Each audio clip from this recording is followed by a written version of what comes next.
Hello, my name's April, and I've been asked to talk to you today about change.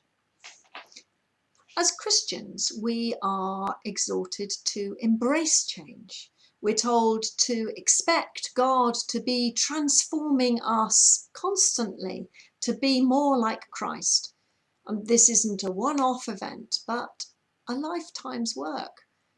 Well, okay. Change can be exciting, inspiring, discovering new things and overcoming challenges. But change can also be hard to deal with. The familiar is swept away and we can feel overwhelmed and anxious, unsure of everything. And of course, our whole world has been plunged into an intense time of extraordinary change. There isn't a single aspect of our lives which hasn't been affected in some way. We're all dealing with change in very different ways. So I thought I would share with you just a little of how change is a dominant theme in my life at the moment. So I'll begin with, sadly, my father, who died at the beginning of May. Well, of course, this threw my entire world into total turmoil.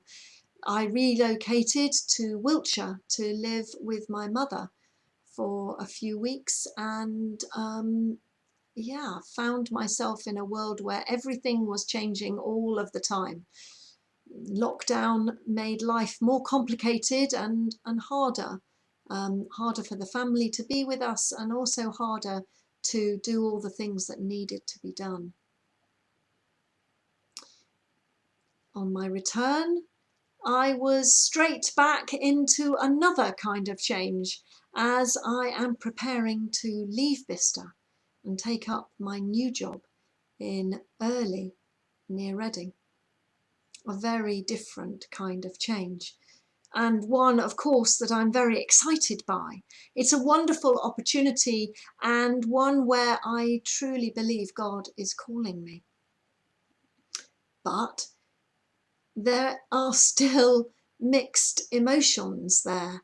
How will I get to know this new church family in these strange times? What challenges and difficulties are waiting for me that I don't know about?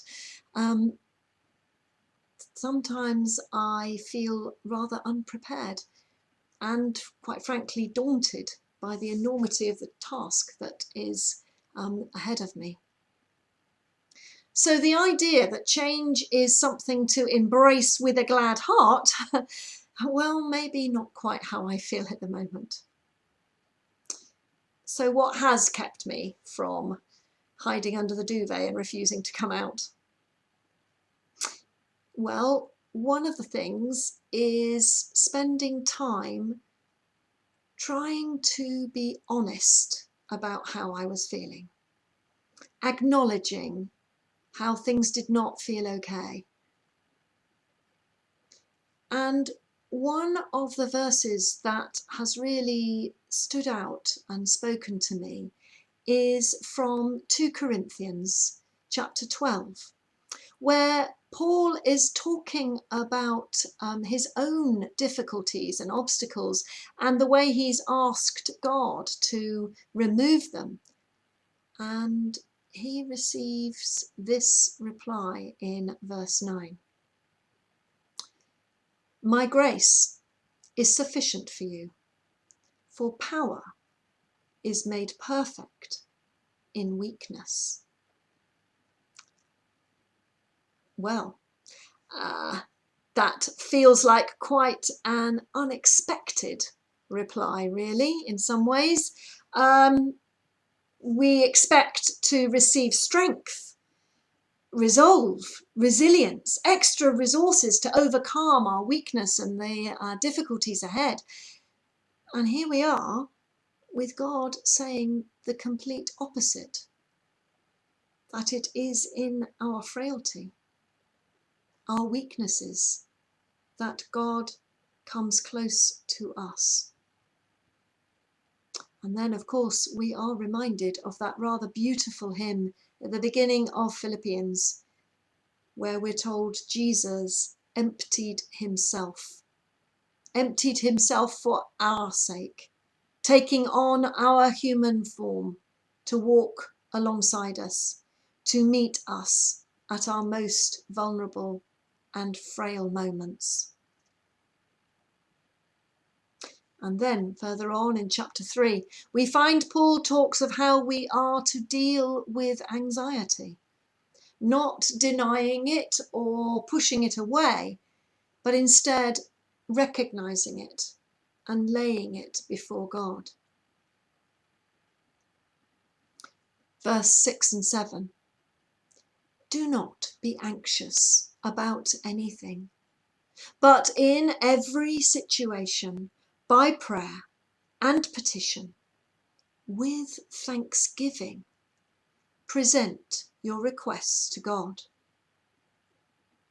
And the peace of God, which transcends all understanding, will guard your hearts and your minds in Christ Jesus.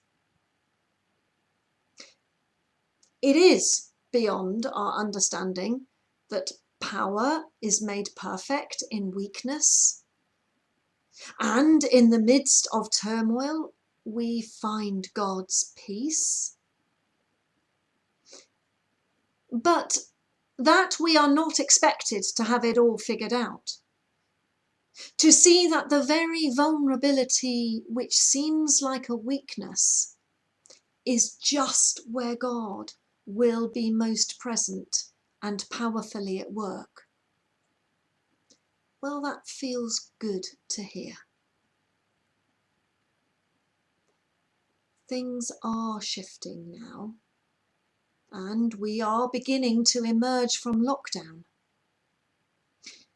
In these first tentative steps into a changed future, we will have choices.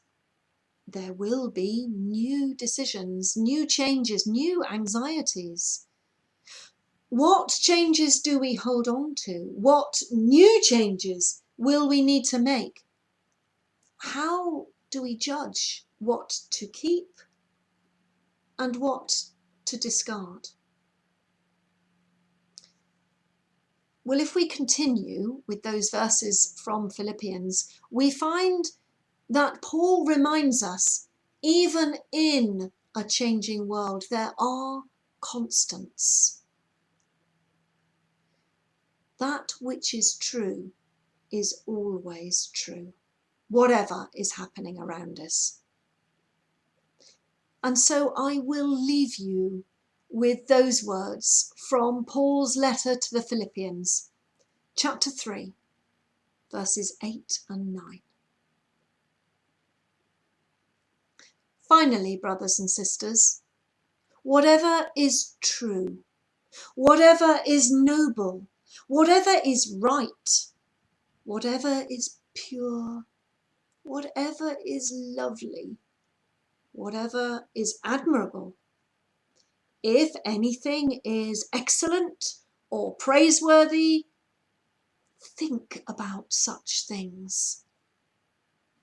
Whatever you have learned or received or heard from me or seen in me, put it into practice. And the God of peace will be with you. Amen.